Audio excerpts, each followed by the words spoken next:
Mr. Malick, is the world moving towards populism rather than democracy? Because look at Trump, look at Modi.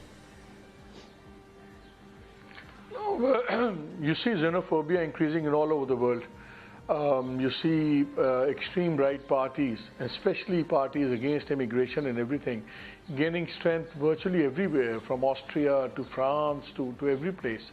So, and then post-COVID, it has only increased. The economic uncertainty. You see, economic uncertainty and global slowdown in economic growth, that has made people more fearful about the future. And they're trying to hold on to everything that they have. And it's always easy to blame the stranger, the new guy on the block. It is this foreigner that these things are doing. Yeah. My job is gone because foreigners have come in. So it's very easy to find scapegoats, and this is a fear. Politics of fear and hatred, it always sells. It sells amazingly well. So whether it's France or whether it's India, it's the same thing. I think two things are going very much in favor of India.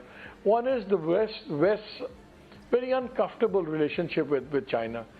The West overall tends to mistrust it, even hate it at times, but they can't do without it. It is their workshop, it's their factory providing them all cheap things and everything. Even Americans, they're leading the war against China on all fronts, but they're open for business. They're still the largest trading partners and everything. Right. So India does play on both counts.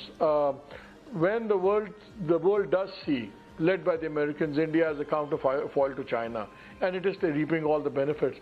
But more than that, it's the economic might of the Indians that forces the world to take a different view. Exactly, and they keep drawing the parallel with Israel. Mm-hmm. Why is Israel? Israel's per capita income, I mean, it takes 3.8 to 4 billion a year from America every year in per capita as military aid and everything. But its per capita income is way higher than most European countries, even the Americans. Right. So it's your economic might, it's your military might that allows you to write your rules. Mm-hmm. And India has learned that very, very, very wisely. I mean, look at India today. I think their reserves are something like $630 billion US dollars. So that's the kind of country we're talking about. The country that's now one of the biggest economic players in the world. So laws of morality and all this, these apply only to lesser countries. Mm-hmm. Israel has thrown, literally, shoved the Security Council resolution and just thrown it out of the window. What has happened? Heavens would have fallen had it been done by any other lesser country.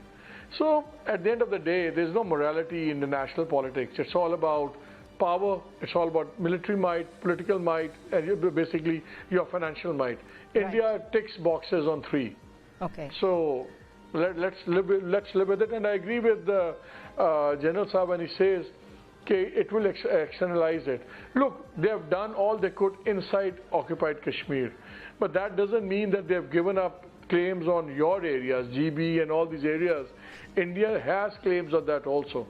So hatred has no boundaries. Hatred doesn't have a boundary of 700 kilometers. Hatred goes everywhere. So right. I don't think it's going to stop at Indian borders. Yeah, and you rightly said hatred has its own spillover, and that is what we are fearing at the moment, and that is why we are discussing Indian democracy, because a lot of people say, why are you discussing Indian democracy? That is because it is in the interest of the region and it would affect Pakistan the most. My last question to you... Democracies don't kill people.